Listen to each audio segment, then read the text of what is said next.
One of the things that we tend to do when we use PowerPoint is treat each of the slides as if they're a collage, and we're just throwing a bunch of stuff onto that slide. And usually it's because we want to compare images or we want to show things in sequence.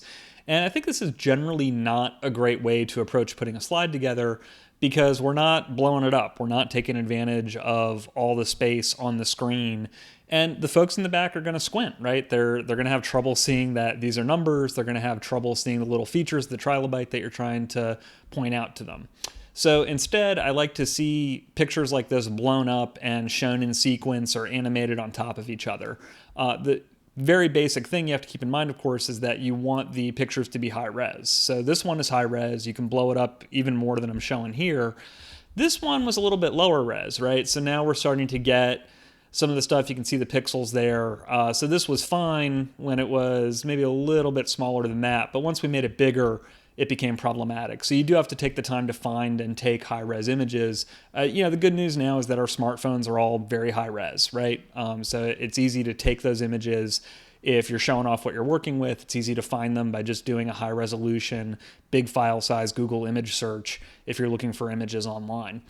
When we talk about animating the slides and showing some of these comparisons, I've taken that image, although it's not high-res enough, and I've overlaid this diagram on top of it. And what I've done, I will pull up the animation pane here.